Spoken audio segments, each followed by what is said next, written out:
বর্ষার শুরুতেই বাঙালির রসনার জল ঝরাতে সবচেয়ে গুরুত্বপূর্ণ নাম ইলিশ।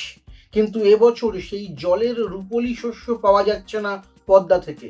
রাজনৈতিক টানাপোড়েনের জেরে বাংলাদেশ থেকে পদ্মার ইলিশ আমদানি বন্ধ।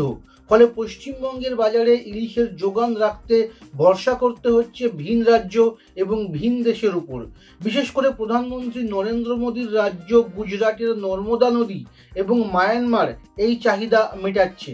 গুজরাটের নর্মদা নদীতে ধরা পড়া ইলিশ বর্তমানে রাজ্যে বড় পরিমাণে আসছে।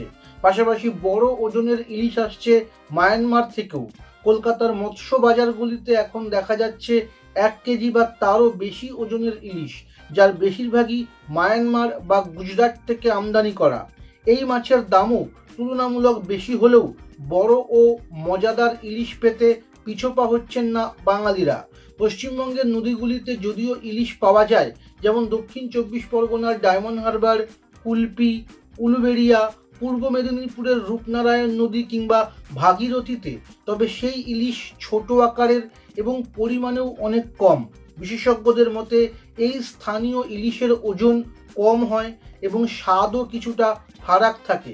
এদিকে ইলিশ আমদানির জন্য রাজ্যের মৎস্য দপ্তর এখন গুজরাটের ব্যবসায়ীদের সঙ্গে যোগাযোগ রাখছে।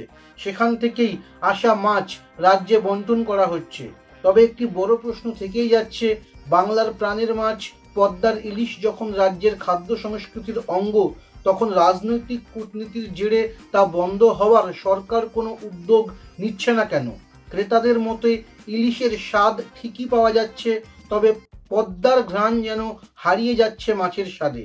তবে মাছের চাহিদা পূরণ করতে গুজরাট ও মায়ানমার থেকে ইলিশ আমদানি করাই আপাতত একমাত্র উপায় বলে জানাচ্ছে সরকার। এই পরিস্থিতিতে সামনে এনে প্রশ্ন উঠছে, রাজনীতির বলি হয়ে বাংলার পাতে কি হারিয়ে যাবে পদ্মার ইলিশ?